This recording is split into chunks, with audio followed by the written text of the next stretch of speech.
새벽기도에 나오신 성도님들을 주님의 이름으로 환영합니다. 마음 모아 샘물의 기도를 하나님께 드립니다. 먼저 우리 믿음을 고백합니다. 감사함으로 그의 문에 들어가며 찬송함으로 그의 궁정에 들어가서 그에게 감사하며 그의 이름을 송축할지어다. 아멘. 우리의 찬송을 기뻐 받으시는 하나님, 삶의 모든 순간에 하나님을 즐거워하며 예배드리기를 기뻐하는 참된 예배자 되게 하옵소서. 하나님께서 주시는 은혜와 은혜에 감사하며 믿음과 소망으로 하루를 살아가게 하옵소서. 교회와 예배를 위해 기도합니다. 날마다 마음을 같이하여 성전에 모이기를 힘쓰고 집에서 떡을 떼며 기쁨과 순전한 마음으로 음식을 먹고. 아멘. 예수 그리스도를 고백하는 믿음 위에 교회를 세우신 하나님, 모든 성도가 유일한 소망 되시는 예수님을 바라보게 하시고 나보다 남을 낮게 여기고 서로 사랑하게 하옵소서. 모든 일 앞에 기도로 하나님의 말씀에 순종하는 겸손한 예배자 되게 하옵소서. 예배 가운데 베풀어 주시는 은혜를 함께 누리며 성도의 교제가 풍성하게 이루어지게 하옵소서. 목장과 성도들을 위해 기도합니다. 이는 나 여호와 너의 하나님이 내 오른손을 붙들고 내게 이르기를 두려워하지 말라, 내가 너를 도우리라 할 것임이니라. 아멘. 우리의 형편을 아시는 하나님, 목장 가족들의 삶을 가장 선한 길로 인도하시고 긍휼히 여겨 주시옵소서. 함께 기도할 때 응답받는 은혜가 가득하게 하시고 하나님을 더욱 신뢰하는 믿음으로 자라가게 하옵소서. 다음 세대와 청년을 위해 기도합니다.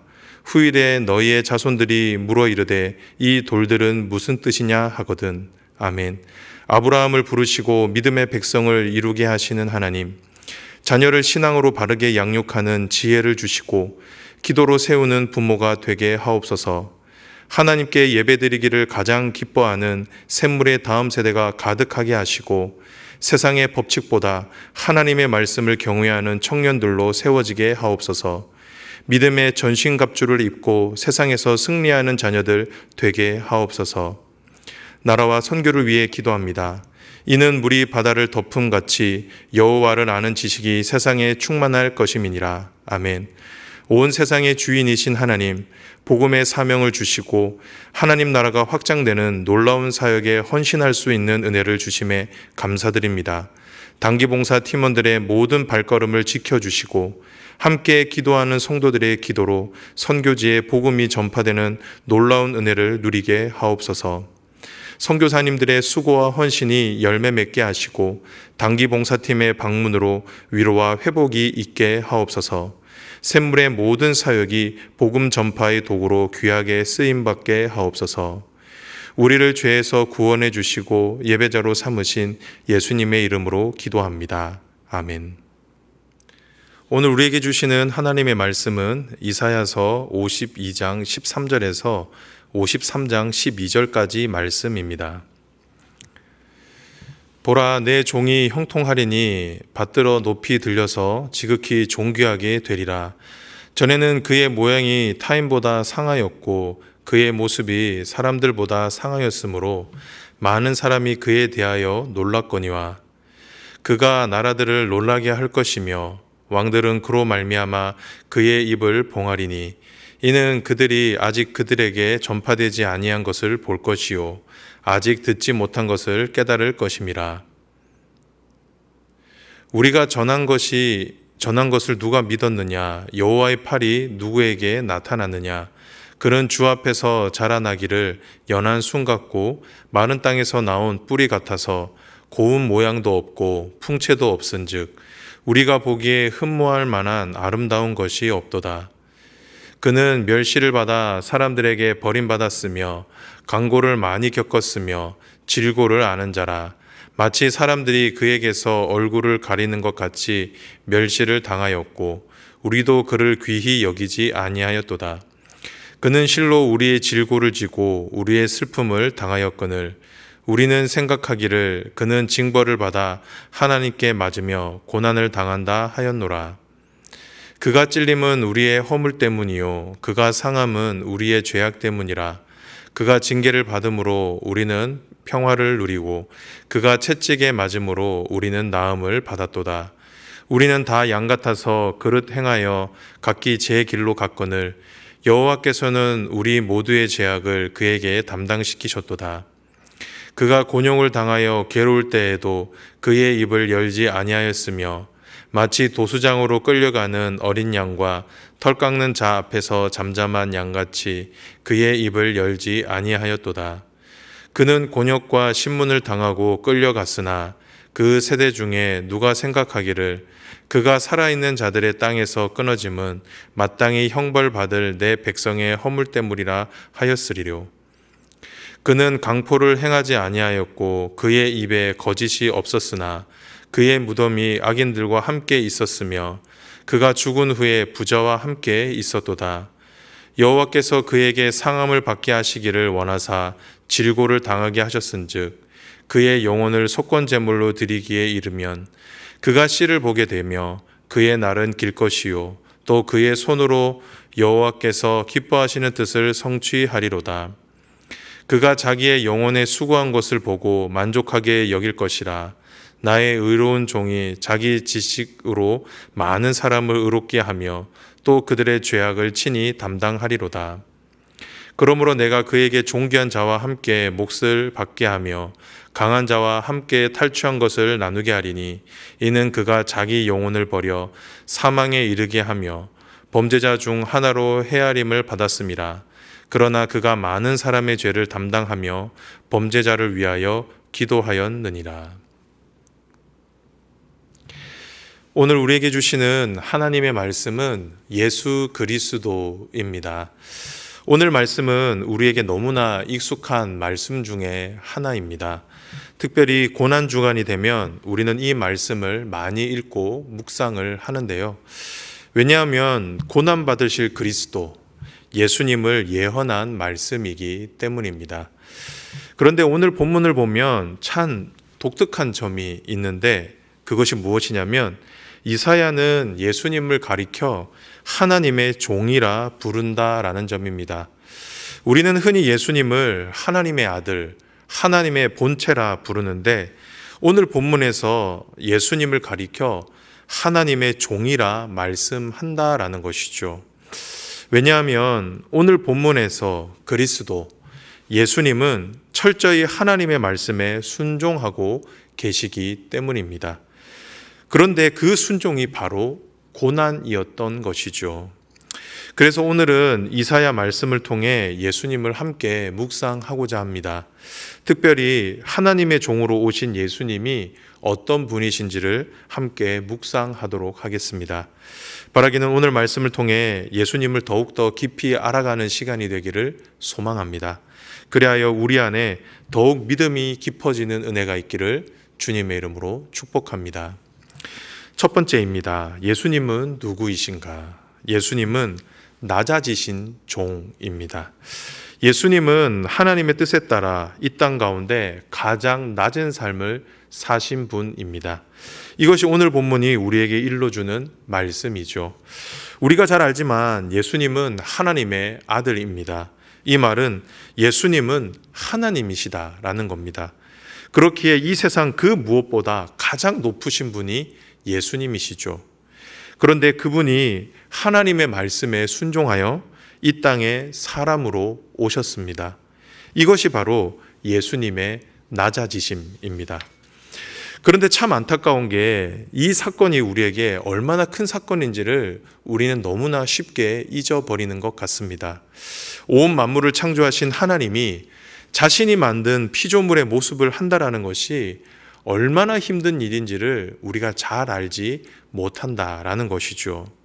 그런데 놀라운 것은 이사야 선지자는 예수님의 낮아짐이 우리의 생각보다 성경에 기록됐던 것보다 훨씬 더 아래에 있다라고 말씀하고 있습니다. 53장 2절 말씀을 보시겠습니다. 그는 주 앞에서 자라나기를 연한 순 같고 마른 땅에서 나온 뿌리 같아서 고운 모양도 없고 풍채도 없은즉 우리가 보기에 흠모할 만한 아름다운 것이 없도다.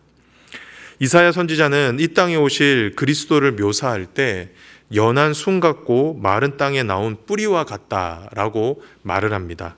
얼핏 들으면 봄의 기운이 느껴지지요. 하지만 이 말씀은 그리스도의 연약함을 은유적으로 표현한 것입니다. 연한 순과 같이 연약하다라는 거죠. 그리고 또 뭐라고 말합니까? 고운 모양도 없고 풍채도 없은즉 우리가 보기에 흠모할 만한 아름다운 것이 없었다라고 말씀하죠. 사람이 보기에 흠모할 만한 아름다운 게 전혀 없었다라고 말씀합니다. 그래서 어떤 학자는 예수님이 못생겼을 것이다 라고 말을 하는데요. 분명 이런 의미도 포함이 되어 있겠지만 이 말씀은 예수님은 하나님의 아들, 하나님의 종이시지만 이 땅에 영광스러운 모습으로 오지 않았음을 보여주는 말씀이라고 볼 수가 있겠습니다.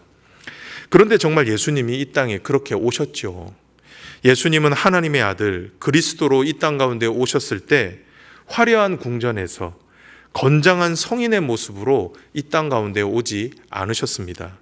오히려 작은 마구간에서 태어나셨죠. 그리고 아기의 모습으로 이 땅에 오셨습니다. 정말 연한 순과 같이 이 땅 가운데 오신 겁니다. 그렇다고 하면 왜 예수님께서는 그 하나님의 영광을 버리고 이 땅에 가장 낮은 모습으로, 가장 연약한 모습으로 오셔야 했을까요? 그것은 바로 우리와 함께 하시기 위해서입니다. 예수님께서 이 땅 가운데 오실 때 가장 연약한 자리로 오신 이유는 이 세상의 그 누구라도 예수님이 함께 하실 수 있음을 보여주는 것이었습니다.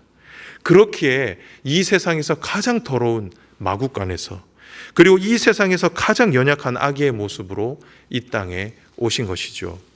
사랑하는 성도 여러분, 그런데 그 예수님께서 바로 저와 여러분의 그리스도가 되십니다. 그래서 우리의 비천한 곳까지 오셔서 함께 하실 수가 있는 것이죠. 바라는 것은 이 사실을 믿음으로 받으셨으면 좋겠습니다. 그리하여 비천한 나의 인생 가운데 함께 하시는 그 예수님께 감사할 수 있는 오늘 하루가 되기를 주님의 이름으로 축복합니다. 두 번째입니다. 예수님은 누구이신가? 그분은 바로 고난받으신 종입니다. 예수님은 하나님의 종으로서 이 땅 가운데 계실 때 고난을 받으시고 죽임을 당하셨습니다. 이것이 오늘 본문이 일러주는 종으로서의 예수님입니다.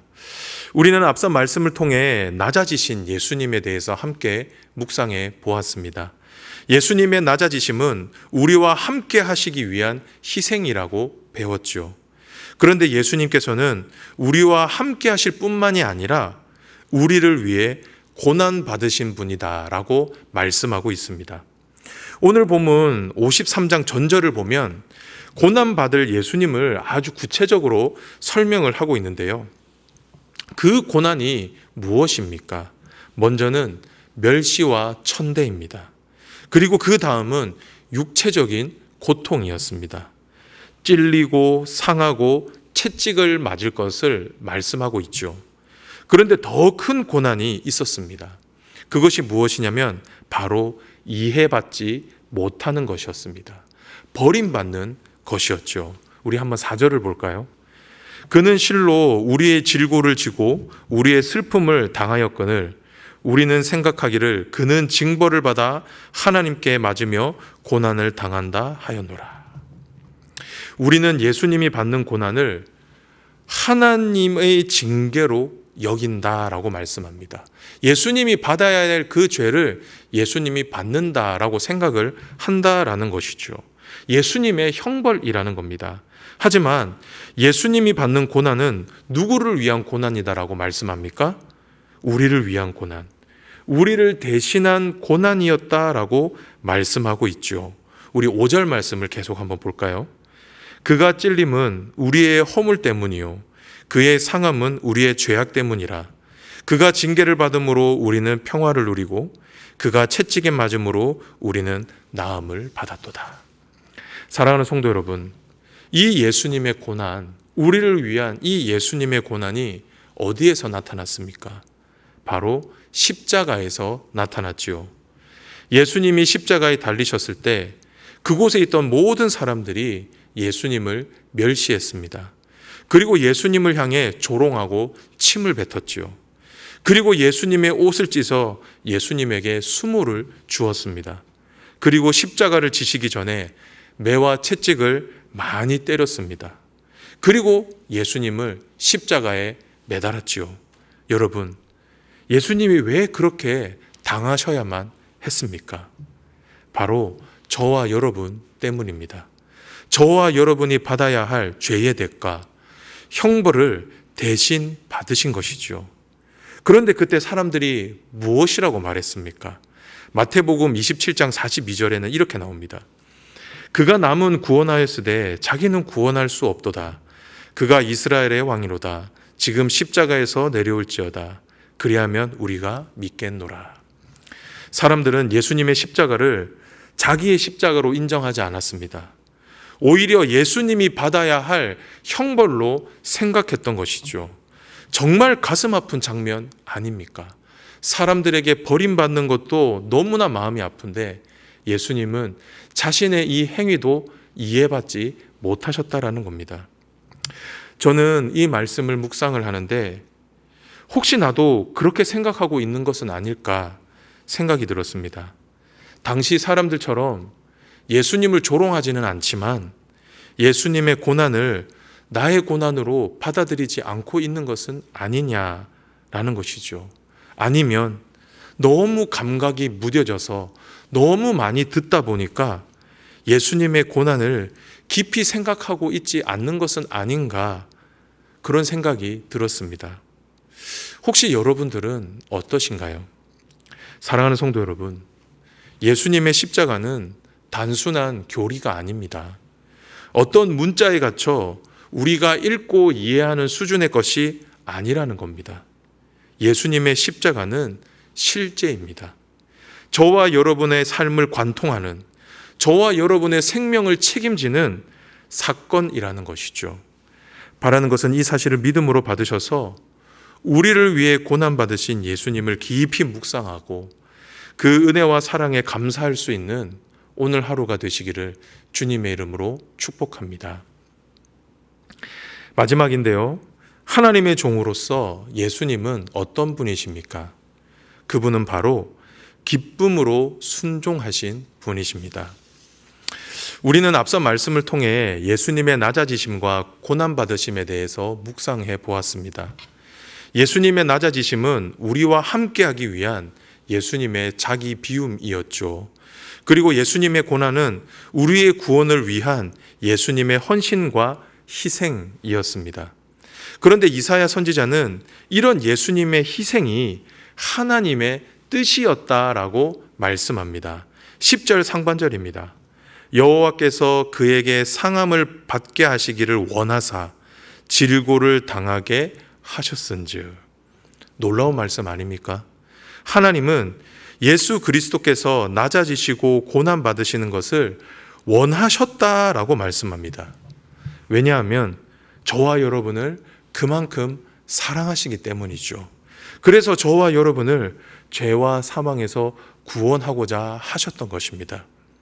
그런데 더 놀라운 것은 예수님의 반응입니다. 11절 상반절을 한번 볼까요? 그가 자기 영혼에 수고한 것을 보고 만족하게 여길 것이라.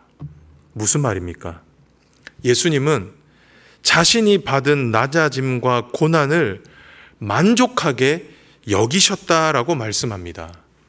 왜냐하면 예수님은 하나님의 그 마음을 그 누구보다 잘 알고 계셨기 때문이죠. 그렇기에 하나님의 뜻을 따라 기쁘게 순종하셨던 것이고 그것을 자신의 만족으로 여기셨다, 삼으셨다라는 겁니다.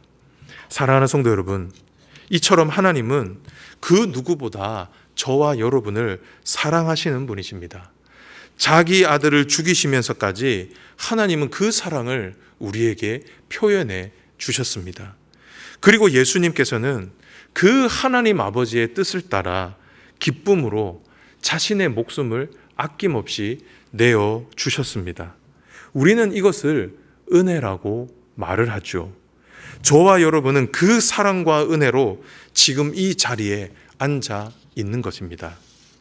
그런데 더 놀라운 것은 그 사랑과 은혜가 지금도 저와 여러분을 감싸고 있다라는 겁니다. 고린도후서 13장 13절 말씀입니다. 주 예수 그리스도의 은혜와 하나님의 사랑과 성령의 교통하심이 너희 무리와 함께 있을지어다. 우리가 너무나 잘 아는 말씀이죠. 설교자가 예배를 마치면서 성도들을 세상으로 파송할 때 하는 축복 기도문입니다. 그런데 그 축복의 메시지가 무엇이죠? 예수님의 은혜와 하나님의 사랑이 우리와 함께 있을 것이다 라는 겁니다. 즉, 이 세상 속에 치열하게 살아가는 주님의 백성들에게 하나님의 사랑과 예수님의 은혜가 언제나 함께 한다라는 것이죠. 여러분, 이것보다 더 큰 은혜가 어디에 있겠습니까? 바라는 것은 이 사실을 믿음으로 받으시고 오늘 하루를 기쁘게 사셨으면 좋겠습니다. 그리고 정말 하나님의 자녀로서 자녀의 기쁨을 누리시고 자녀다운 삶을 살아가실 수 있게 되는 저와 여러분이 되시기를 주님의 이름으로 축복합니다. 말씀을 맺습니다. 오늘 저와 여러분은 예수님에 대해서 함께 묵상해 보았습니다.